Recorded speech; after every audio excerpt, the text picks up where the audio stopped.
ఆంధ్రప్రదేశ్ ప్రభుత్వం కీలక నిర్ణయం తీసుకుంటోంది. పాఠశాల విద్యార్థులకి ఏటా అందించే కిట్లో కోత పెడుతోంది. అసలు కిట్లు అందించలేం అన్నట్టుగా చేతులెత్తేస్తున్నట్టు ప్రచారం. చాలా కీలకమైనటువంటి విషయం.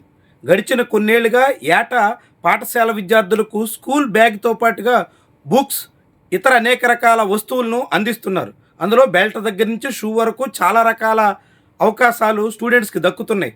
జగన్మోహన్ రెడ్డి హయాంలో జగనన్న కానుక అనే పేరుతో మొదలెట్టినటువంటి ఈ విషయంలో చంద్రబాబు ప్రభుత్వం కూడా తొలి 2 విద్యా సంవత్సరాల్లో అమలు చేసింది.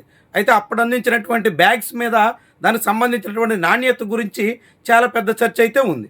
కానీ ఇప్పుడు రాబోయేటువంటి విద్యా సంవత్సరంలో అసలు స్టూడెంట్ కిట్స్ అందించలేం అని చంద్రబాబు సర్కారు చేతులెత్తేస్తున్నట్టుగా వార్తలు వస్తున్నాయి. చాలా ముఖ్యమైనటువంటి విషయం. ఆంధ్రప్రదేశ్లో దాదాపుగా ప్రభుత్వ పాఠశాలల్లో 35 లక్షల మంది వరకు విద్యార్థులుంటే వాళ్ళందరికీ స్కూల్ కిట్స్ ప్రభుత్వం నేరుగా అందించాల్సి ఉంటుంది. స్కూల్ ప్రారంభమయ్యే సమయానికి అందులో నోట్బుక్స్, టెక్స్ట్ బుక్స్ సహా స్కూల్ బ్యాగ్తో కలిపి అన్నీ ఇవ్వాల్సి ఉంటుంది. వీటన్నిటిని ఇవ్వడమే ఒక పెద్ద కార్యక్రమంగా గత 2 ఏళ్లుగా కూటమి ప్రభుత్వం పెద్ద స్థాయిలో నిర్వహిస్తూ వచ్చింది. కానీ ఈసారి మాత్రం అలాంటి అవకాశమే లేదు అని చెప్పేస్తోంది. పశ్చిమాసియాలో జరుగుతున్నటువంటి యుద్ధం పేరుతో ఆంధ్రప్రదేశ్లో పొదుపు చర్యల్లో భాగంగా ఆర్థిక పరిస్థితి కలిసి రాకపోవడంతో కిట్ల పంపిణీకి ఫుల్ స్టాప్ పెట్టేస్తున్నాం అనే తీరున సర్వశిక్ష అభియాన్ సాగుతోంది.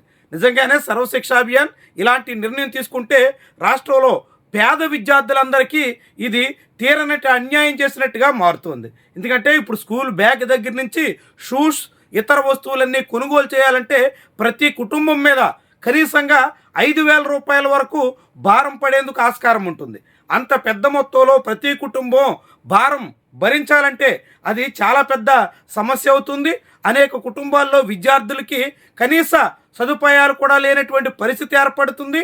ప్రతి ఒక్క విద్యార్థి ఫుల్ యూనిఫామ్లో అన్ని రకాలుగా షూ, సాక్స్లు సహా అన్నింటినీ అందించడం ద్వారా అందరికీ సమానమైనటువంటి హోదా కల్పించే ప్రయత్నం గతంలో జగన్మోహన్ రెడ్డి ప్రభుత్వంలో శ్రీకారం చుడితే ఈ ప్రభుత్వంలో దానికి యుద్ధం కారణంగా బ్రేక్ వేసే పరిస్థితి రావడం ఆందోళన కలిగించేటువంటి విషయం. ఇప్పుడు జరుగుతున్న ప్రచారమే నిజమైతే ఈ ప్రభుత్వం అనేక రకాల విమర్శలకు గురి కావాల్సి వస్తుంది. కాబట్టి అలాంటి పరిస్థితి రాకుండా స్కూల్ కిట్లు, విద్యా కానుకను యథావిధిగా విద్యార్థులందరికీ అందించే ప్రయత్నం చేయాలి.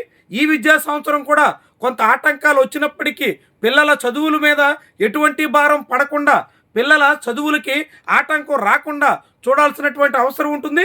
ఆ ప్రయత్నం కూటమి సర్కారు చేయాలని మనం ఆశిద్దాం. ఎందుకంటే ఒకవైపు పుష్కరాలు లాంటివి ఘనంగా నిర్వహించే పేరుతో 100 కోట్ల రూపాయలు, 1000 కోట్ల మొత్తాలు వెచ్చిస్తున్నారు. కానీ అదే సమయంలో రాష్ట్ర వ్యాప్తంగా 35 లక్షల మంది పిల్లల భవిష్యత్తుకు సంబంధించినటువంటి అంశంలో వాళ్ళ చదువులు ముందుకు సాగడానికి కీలకమైనటువంటి బుక్స్ సహా ఇతర కిట్ విషయంలో ఎటువంటి జాప్యం చేసినా అది తీరనటువంటి నష్టానికి కారణమవుతుంది. అనేక మంది విద్యార్థుల జీవితాల మీద ప్రభావితం చేస్తుంది.